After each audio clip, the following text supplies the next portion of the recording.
The crowd was still clapping when I stepped off the stage, diploma in hand, sweat tracing the curve of my spine beneath the robe. The camera flashes popped like static.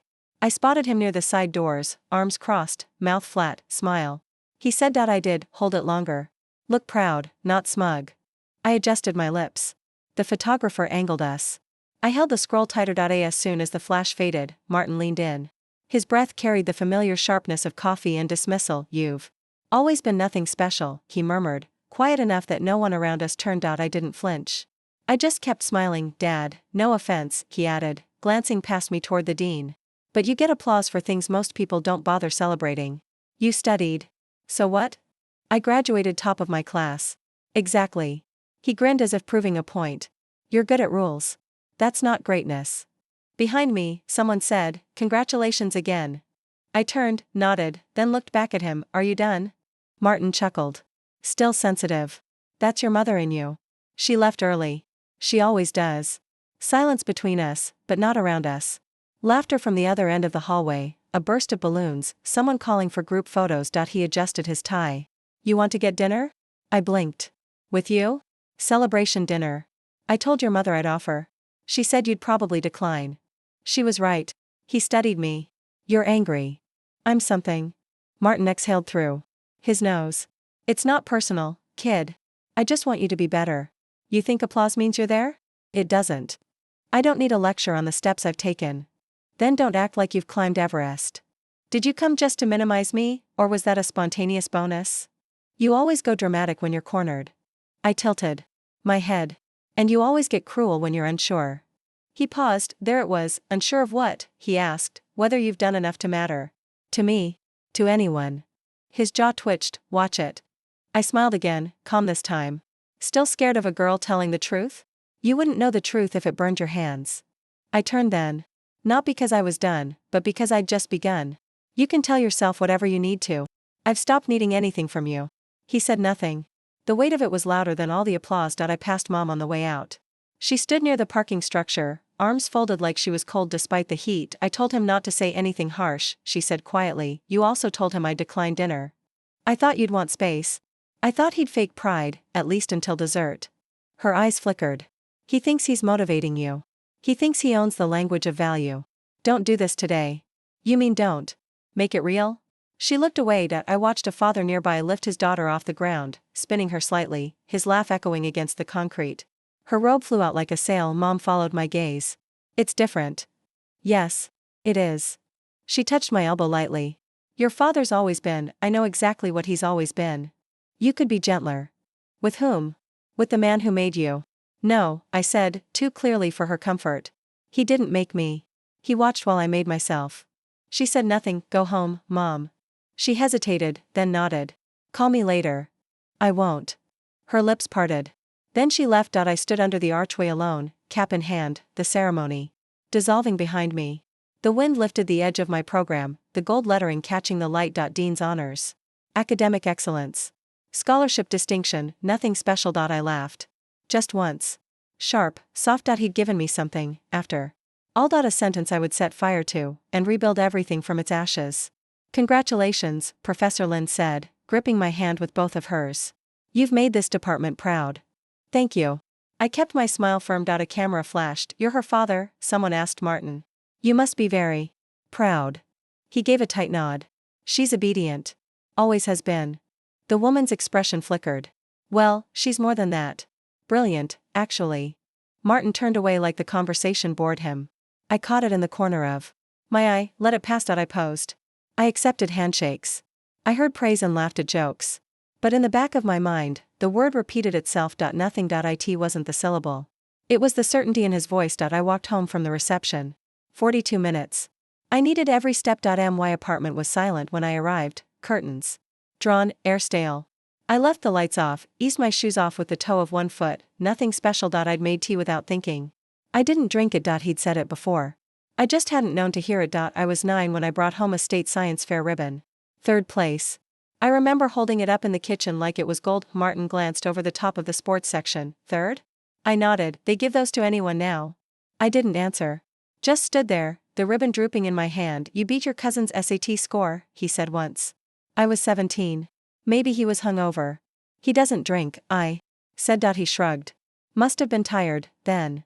I was 6 the first time I asked if he was proud of me. I'd drawn a picture of our house. The angles were clean. The chimney had smoke curling out like I'd seen in cartoons. He looked at it. Said, you forgot the gutter. I hadn't known what a gutter was, and now, in my apartment, the cup sat untouched on the windowsill. I let the robe slide off my shoulders and puddle at my feet. The applause still echoed faintly in my ears. I sat cross-legged on the floor. My phone buzzed once. Mom. I ignored it. The couch across from me had an old indentation in the right cushion. That's where I always curled up with textbooks. Night after night. Sometimes I imagined him sitting there, watching me. Silently acknowledging the hours. He never had. I'm not saying you can't do it, he once said when I told him I wanted to double major. I'm saying it's not impressive if you do. Why? Because you'll just kill yourself proving something no one's asking for. I'm not doing it for them. Then who? I had no answer then. I do now. The apartment felt different that night. Like I'd finally turned around and looked at the thing that had always followed me, not the dismissal, the hunger. I had been chasing one word from him for 22 years, enough. It never came, and somewhere, I'd stopped needing it. But I hadn't stopped noticing its absence. I picked up my phone, stared at the screen. No new texts. I opened the front camera. My lipstick had faded. My eyes looked sharp. My expression, steady. I whispered the word aloud, just once, nothing. It didn't break me. It clarified me. I was ready now. Not to fight him. To forget needing to. Why are you so sensitive? He'd said it last Christmas. I'd mentioned the way he introduced me, this is my daughter. She's very driven. Then he added, she'll probably burn out by 30. It had been a joke, supposedly. I'd smiled then. Noted it later. That night I opened a new folder on my laptop, Martin, archived. I wasn't sure what I'd do with it. But I knew I was tired of forgetting things just to stay sane. March 14th voicemail, don't overthink your speech. No one remembers who the speaker was anyway. Transcript April 3rd, text message, nice photo, but that dress looks expensive. Who paid? Saved. Screenshot. Dated May 9th, phone call, I just don't want you to get ahead of yourself. You're smart, but you're not that smart. I'd stayed quiet on the line. He'd sighed and said, you know I'm kidding. I didn't answer. I wrote it down, not that smart, emphasized. Paused after. Not a joke, why do you let him get to you? Mom asked once, folding laundry at the dining table. I don't. You keep notes. I met her eyes. Do you know how many times he said I was average? She folded a shirt. He doesn't mean it. That's not the same as not saying it. She sighed, small and tired. He was raised to believe praise weakens people. Then he must think I'm unbreakable. She didn't smile. She didn't disagree. There were 76 entries by June. I had categories, interruptions, minimizations, disguised criticism, passive-aggressive texts, jokes. I never added interpretations. Just words. Dates. Tone, where I remembered it. The archive grew quickly. June 20th, voicemail, I saw your article. Not bad. Little long. You'll tighten that with practice. I saved the clip. Listened again. There was something clipped in. His praise. Something reluctant. I found a recording from my birthday 2 years ago. A toast, to my daughter, who never stops working. Literally never. We're hoping for a vacation when she retires at 40. Laughter, mine was the loudest. I watched my face in the video. The delay between the comment and my smile. It was only a second, but it was the second I finally saw. I stopped telling people when things went well. It made the silences louder, and that, too, I documented. July 3rd, lunch. He asked if I was dating anyone. I said no. He said, good. You're not exactly a walk in the park. I didn't confront. I didn't correct. I listened. Collected. Made peace with the fact that truth can be built one insult at a time, and I started reading psychology. Journals. Memory studies. The effects of long-term invalidation. It had a name. A shape. It wasn't me. It was him. Still working on that speech, he asked on a call. Yes. Don't get too personal. Just thank the donors and move on. I typed it out as he spoke. July 10th, unsolicited instruction. Undermining tone. Avoidance of substance. I added it to the document titled, Pattern Recognition. I wasn't angry. Not anymore. I was aware that was worse for him and better for me. The phone rang at 2:07 p.m. I let it buzz twice before answering. Hello? Hi, is this, a pause, paper shuffling, Ms. Wilcox? Yes. Speaking. This is Dean Price from the university. I hope I'm not catching you at a bad time. I glanced at the clock. The silence I'd been sitting in wasn't disturbed. It was clarified. No, now's fine. Well, he chuckled, warm and round, I have the pleasure of informing you that you've been selected as our Keynote speaker for the fall alumni ceremony. I didn't say anything, Ms. Wilcox. I'm here. You've been nominated unanimously by the selection board. Your work, your trajectory, it's inspired a great deal of conversation on campus. That's kind of you to say. There'll be a ceremony, of course. A gala dinner. Press. We'd like to honor you publicly. You'd be speaking to the incoming senior class. I stood slowly and crossed to the window. The sun caught on the frame of my degree, still sitting on the bookshelf, never hung, and, he added, we encourage honorees to bring someone significant. A mentor. A family member. Someone who supported you. That moment tends to stay with the students. Someone significant, I repeated, yes. There was something satisfying about how easily the decision arrived. Not dramatic. Not vindictive, just, clear, I'll be there. We're thrilled. When I told Mom, she didn't look up from her stirring. Are you sure that's wise? It's not a threat. It's a speech. You know how your father gets. Yes, I said. Ido. She finally looked at me. You're not doing this to provoke him? I'm doing it because I earned it. And I'm inviting him because I want him to see it. She went back to the saucepan. Just don't expect him to change. I don't, I said. That's why it'll work. When I called him, he picked up on the second ring. Hello. It's me. Well, haven't heard from you in a while. I was nominated for an alumni award. A beat. Then, at your university? Yes. They asked me to bring someone. Someone meaningful. Silence. You don't have to say anything now. I'll send the details. It's in 2 months. He cleared his throat. Well, I suppose that's something. It is. Elise called later that night. Are you sure you want to do this? I'm not putting him on stage. But you're bringing him. I'm showing him. She sighed. You sound not angry. I'm not. Not anymore. Then what's the point? Closure, I said. But quiet. The invite I sent had no embellishments. Just the date. The time. The seating arrangement. He responded 2 weeks later. I'll attend. Congratulations. No punctuation. No call. It. Didn't matter, this wasn't about him speaking. It was about him finally having to listen. I stood in front of the mirror with the printed pages in my hand. Thank you, I began. Not just to the university. But to the moments that shaped me. I paused, watching my mouth form the words, to the professors who challenged me. To the friends who held space for me when I couldn't speak. And to the silence that taught me what to say. My voice didn't tremble. I turned the page. My father is here tonight. I waited. That line would land hard. Not for him. For me, he taught me many things. Some spoken. Some not. I adjusted my tone. Firmer. Cleaner. He taught me that absence can be louder than applause.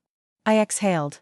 My reflection didn't flinch. He taught me that not being seen can become a kind of fire. That sometimes, being underestimated is a blueprint for clarity. I paused again. Then continued. He didn't teach me kindness. But he gave me space to discover it elsewhere. He didn't teach me praise. But he sharpened my instincts for truth. I lowered the paper. Looked myself in the eye. You don't know him. Softness, I said quietly. The mirror didn't argue. I read the next part slower. I used to chase his approval like it was oxygen. But I learned, eventually, that survival is quieter than that. That becoming whole isn't about being acknowledged. It's about choosing your own measure. The second page was marked with edits, lines crossed out, alternatives scribbled. In red. I hadn't chosen vindictive ones. Just the ones that felt final. He called me nothing once, I read. After a ceremony. After I'd given everything I had. He leaned in and said, you've always been nothing special. And that day, I stopped waiting for him to see me. My hand was still. I wrote this speech not to answer him. But to remember myself. The final paragraph was a whisper. I'm here because I kept walking. Not away from him, but toward something larger than him. I'm here because my worth was never his to name. I folded the pages. The room was still. I met my own eyes and said the line again, without reading. He taught me that absence can be louder than applause. And for the first time, it felt like a thank you, not to him. To me. I pressed call. Watched the screen pulse. He answered on the third ring. Hello? It's me. Pause. Well, that's a surprise. There's a ceremony. Alumni Keynote Award. They asked me to speak. He cleared his throat. Is that right? You're invited. Another pause, this one longer. You want me there? I think you should be there. A soft chuckle. Guess you finally proved me wrong. I let the silence settle. Let him feel whatever triumph he imagined. He went on. All those years chasing approval, huh? Guess it paid off. I'm not chasing anything. But you still called. Yes. I did. I could hear the shift, the moment he decided this was a victory. Well, he said, drawing the word out, you always had that stubborn streak. Maybe it worked in your favor after all. It did. So, when is it? Next Saturday. 6 p.m. Dress code is formal. Of course. There was a pause where an apology might have lived. It didn't arrive. I'll clear my schedule, he said instead. You'll want me seated near the front, I assume. I'll have them reserve a seat. You know, I always knew you had potential. You just took your time getting there. I got there, I said. I mean, don't get me wrong, I still think you could have gone another route. Engineering or law. Something with weight. But I'll admit, this thing you've made, it's something. That's the word you're going with? What do you mean? Nothing. It's fine. A rustle on his end, maybe a drawer opening. Your mother's not going, is she? No, he exhaled, satisfied. Didn't think so. She never understood you. She understood enough. Not like I did. I didn't answer, anyway, he continued. Good on you for making something of yourself. I didn't expect that. No, I said. You didn't. He laughed lightly. See? You're learning to take a compliment. That's not what that was. He paused.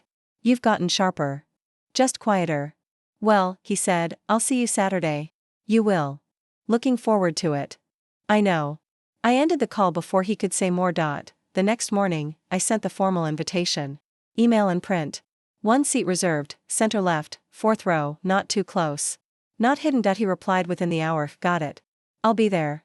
Proud of you. I stared at the last line, deleted the email, opened the speech again, read the line aloud. He taught me that absence can be louder than applause.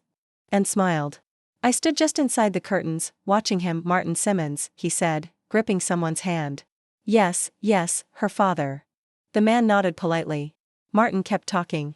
Taught her discipline early. That's half the battle, you know. His suit was too sharp for his posture. He kept adjusting the cuffs like they itched. He moved to the next guest. Dr. Simmons, actually. Retired now. I used to lecture at Westbridge. He never did. I stepped back as he turned. He didn't see me. Dean Price appeared beside me. Nervous? No, he smiled. Your father seems proud. He seems performative. The dean hesitated. He asked if he could sit closer to the stage. He's in the 4th row. That's close enough. Understood. He walked off. I stayed behind the curtain. The air hummed with clinking glasses, murmurs, shoes on polished tile. She's brilliant, a woman near the stage said. Best of her year. I heard she turned down 3 offers from New York, another added. Martin stood nearby, soaking it in. His hands folded like he'd orchestrated it all. Excuse me, he said, leaning toward a professor. Which firm are you with? I'm not, the man began. I thought maybe you were one of her mentors. Or colleagues. Either way, I'm glad you're here. It's a big night. She earned it, the professor said pointedly. Martin blinked. Smiled. Yes, she did. Behind the curtain, I exhaled slowly. Rachel caught my eye from the front row and lifted her glass. I nodded once. Dean Price stepped back on stage, tapped the mic. Ladies and gentlemen, if you'll take your seats, we'll begin in just a few moments. The crowd quieted. The lights shifted. I stepped out. My heels didn't echo. The room did. Eyes turned. Martin stood up straighter. He raised his hand like I might wave back. I didn't. I crossed the stage. I didn't stumble. I didn't blink, and I didn't look at him. Dean Price's voice carried through the hall. And now, our Distinguished Alumni Award goes to a graduate whose excellence needs no embellishment. Please welcome. Applause rose. I stepped forward, lights warmed my shoulders as I moved to the podium. I waited, let the sound crest and settle, then I turned slightly. Martin Simmons, I said into the mic, voice calm. Dad, will you join me? He froze halfway to a sip of water. Then he set the glass down and adjusted his collar. The audience shifted. Chairs creaked. A few polite chuckles mistook it for a sweet gesture. He made his way to the stage like he'd rehearsed it. Straightened his jacket. Smoothed his tie. When he reached me, he leaned in. You sure? Yes. I handed him the second mic. He blinked. Stepped back beside me. This, I said slowly, is my father. A ripple of claps. He once told me I was nothing, I continued. He said it plainly. No anger. No hesitation. Just the kind of sentence you tuck behind your teeth for decades. The room quieted. Martin didn't move. I turned to face the audience. He said it the day I graduated. Not kindergarten. Not middle school. Not high school. No, this was after my degree. After my honors. After the applause. I let that sit, he said. You've always been nothing special. I remember the way he leaned in to say it. Not loud. Just close. So it would stick. Rachel, third row, had stopped blinking. Tom sat forward in his chair. My mother was nowhere in the room. I've thought about that sentence for a long time, I said. I even believed it, once. Because that's what happens when someone repeats themselves enough. Martin's face was taut. But he held still. What I didn't realize until later, I said, voice steady, was that I started with nothing. No encouragement. No belief. No praise. Just doubt, pressure, correction. But I made something of it. I looked at him, squarely, and that's what I want to talk about tonight. Not him. Not resentment. But construction. People were leaning in now. Not a cough, not a whisper. Sometimes, what breaks you doesn't shatter you. It chisels. It sculpts. It burns the illusion off. I thought success was what would make him proud. Turns out, success just made him quieter. I turned back to the audience. I used to think I'd give anything to hear him say he was proud. Now I think silence might be the greater truth. Martin shifted. Just a blink. Just a twitch, but here's what matters, what we build in spite of silence. In spite of nothing. I paused. I built a voice. A career. A name. And when I look out at you all, I know one thing for sure, what I've made is mine. Not borrowed from his confidence. Not molded by his praise. A soft gust of applause, tentative. I kept going. We say family like it guarantees loyalty. But sometimes, family is the first thing you outgrow. I used to wait for his applause. Now I understand, applause isn't given. It's earned. And I earned mine from everyone else in this room. Stronger claps. Murmurs of agreement. I didn't look at him, and to every student here who's been told they're not enough. I said, lifting my chin, I want you to know, it's not true. You are not what someone failed to see in you. More applause. Clearer now. Warmer. I lowered the mic. Martin stayed beside me a beat too long. Was that necessary? He whispered. Yes. I said. It was honest. He stepped back. I faced the crowd. Thank you. They rose before he reached his seat. He didn't wait for the standing ovation to die down. I watched his back retreat through the exit doors just as the dessert trays started rolling out. Will you have the lemon tart or chocolate mousse? A server asked, breathless. Neither. I said, eyes still on the door. I'm full. Dean Price approached, a folded napkin in hand like it needed to be part of the conversation. That took grace. I turned to him. Thank you. For the platform. He smiled, then lowered his voice. Not many would have done it that way. I didn't do it for them, I said. He nodded, patted my shoulder once, and melted back. Into the crowd, across the ballroom, Professor Mendez raised his glass. To truth, he mouthed. I gave a small nod, lips closed, eyes dry. He really left? Rachel whispered, sliding into the empty seat beside me. She was always where I needed her to be, especially when I hadn't asked. Before dessert, I said, coward. She muttered, no, I said. He just didn't get the ending he wanted. She studied my face. Are you okay? I'm better than okay. Rachel rested her hand on mine. It was brilliant. Quiet. Precise. And you didn't flinch. There's nothing left to flinch from, I said. It's over. She leaned in. You know he's probably going to tell some version where you ambushed him. Let him, I said. Anyone who believes that version wasn't listening tonight. The room hummed with post-speech chatter, laughter from a far table, forks clinking against porcelain. It didn't touch me. I felt clean. Like walking out of a storm you'd spent years in, and realizing you were soaked the whole time but hadn't noticed until now. My phone buzzed. I glanced down. MOM. One word. Not a message. A name. I let it ring. You're not picking up? Rachel asked. She knew what he was, I said. She just never said it out loud. She might be trying now. I exhaled. Too late to name the wind after it's passed. The phone stopped ringing. I turned it over, face down. Do you want to leave? She asked. No. I want to sit here. I want to enjoy the silence. Someone tapped a champagne glass for attention. Another toast. Someone else speaking now. Their voice lifted with admiration, but it barely registered. I used to think I'd feel guilty, I said. For what? For saying what needed to be said. For saying it while he stood beside me. Rachel tilted her head. Do you? No, she smiled. I turned my gaze back toward the stage. He stood on that carpet like it was his stage, too. I invited him up. Not for his sake, for mine. Rachel sipped her drink. He didn't deserve the moment. He did, I said. Just not the one he expected. We sat quietly for a while.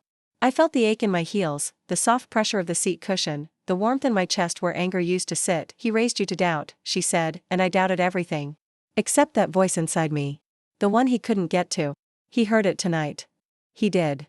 Rachel squeezed my hand. I'm proud of you. I'm proud of me too. The clatter of dishes, the laughter, the music, it all carried on around me. But I wasn't in it. Not removed. Not excluded. Just finally, entirely, mine. Someone approached. A woman in her 50s, tailored suit, curious eyes. "Excuse me," she said. "I just wanted to say, what you shared, that was extraordinary." "Thank you," I said. She hesitated. "I came with my daughter. She's 15. She turned to me after and said, "That's what strength looks like." I didn't know what to say. So I nodded. The woman smiled and left. Rachel watched her go. "You didn't just rewrite your story tonight. You gave someone else a better first page." I let the words settle. Let them breathe. Then it was worth it. "You want to dance?" she asked, standing. "No," I said, smiling for real now. "I want to sit. I want to feel this peace. I want to remember it." Rachel kissed the top of my head and walked toward the dance floor. I sat alone at my table, my name on the placard. My story no longer handed to me. No more edits. No more red lines. Just the clean, steady truth of my voice. And silence where his used to be. The email came the next morning. Subject line, uncalled for. No greeting. Just, "You humiliated me. That was cruel. I don't know what you were trying to prove, but congratulations, you did it. Hope it was worth it." I stared at the blinking cursor for a full minute. Then I opened a new message. To Martin Caldwell. Subject, uncalled for body, "You taught me how to endure silence." I simply returned it in a language you understand. I hit send. No flourish. No signature. Just that, "Coffee?" Rachel asked, appearing in the doorway in her socks and oversized t-shirt. She'd stayed over, refused to leave me alone after the speech. "In a minute," I said, closing the laptop. She raised an eyebrow. "Was that him?" "It was." "What did he say?" I repeated it. Every clipped sentence. Every accusation. Rachel whistled. "He's incredible. He's predictable." She poured 2 mugs and handed me one. "Did you respond?" I did. Her eyes narrowed. "Did you scorch the earth?" "No," I said. I reflected it. She sat on the arm of the couch. "What does that mean?" I sipped. I gave him exactly what he gave me. Decades of dismissal. In one sentence. Rachel looked at me for a long time. "You really are free now, aren't you?" "I think so." "He doesn't get it," she said. "He thinks it was about one night. One sentence. That's all he ever saw. The part where someone noticed." I set the mug down. The rim left a clean circle on the glass table. "I never thought I'd be the kind of person who needed to be seen," I said. "You don't need to be seen," Rachel said. "You needed him to stop pretending he couldn't see you." I nodded. "And now he knows I can speak." "He's terrified," she said. "No. He's embarrassed." Same thing, when your identity's built on control. I glanced at my phone. No new emails. Just the echo of what had already been sent. "You think he'll reply?" Rachel asked. "If he does, it won't be the truth." She stretched. "Do you want him to reply?" I shook my head. "There's nothing left I need to hear." Rachel stood. "Then come outside. It's a clear day. You should see it." I followed her to the porch. The sun was sharp against the white railing. A breeze tugged at my sleeves. "You ever going to tell your mom what happened?" she asked. "She'll hear it. Maybe not from me." "You sure she won't defend him?" "I'm sure she already has." Rachel looked at me. "Does that hurt?" "No," I said. "It confirms everything." We stood in silence for a while. "You know," she said, "some people would have used that speech to burn everything down." I thought about it. "But you didn't." "No," I said. "Because I didn't need flames. I needed a mirror." Rachel smiled. "You held it up. Right in the light." And he flinched. I walked back inside, retrieved the laptop. Checked my inbox again. Still nothing. "You expecting more?" Rachel asked. "No. Just confirming the silence." She tilted her head. "You're not angry." I was. For years. But now I understand. Understand what? That what he called me, nothing, was projection. He saw what he feared. And now? Now I don't carry his fear. She nodded. "Want to go celebrate?" I already did. Rachel leaned down and hugged me from behind. "Then let's live in that." We didn't talk much the rest of the morning. The world was still. My phone stayed silent, but I didn't. The auditorium smelled like varnished wood and faint nerves. I adjusted the mic. "Before I begin," I said, "I want to tell you a story. It's short." The room hushed. A man I know once told me I was nothing. He said it right after I achieved something he never had the patience to pursue. He meant it to cut. I paused. A few heads tilted forward. "But here's what I've learned," I continued. "When someone calls you nothing, they're really telling you what they fear you'll become without them." A few soft exhales. One student near the back scribbled something down. I'm not here to give you a roadmap, I said. I'm here to say, you don't need permission. Your voice is your legacy. Use it. I stepped back. The applause was warm, not thunderous, not performative. Just honest. Afterward, I walked through the hall. A girl with dark braids caught up to me, Miss Caldwell. I turned. I'm sorry, Professor Caldwell, she corrected. Either works, I said. What's your name? Joelle. I wanted to say thank you. For? She glanced at the floor. I've been quiet most of my life. What you said, it made me feel like that could be power. It is, I said. Stillness isn't absence. It's strategy. Joelle nodded. My father talks over me. All the time. I believe you. She smiled, just slightly. Do they ever stop? No, I said. But eventually, you stop needing them to. She exhaled. That helps.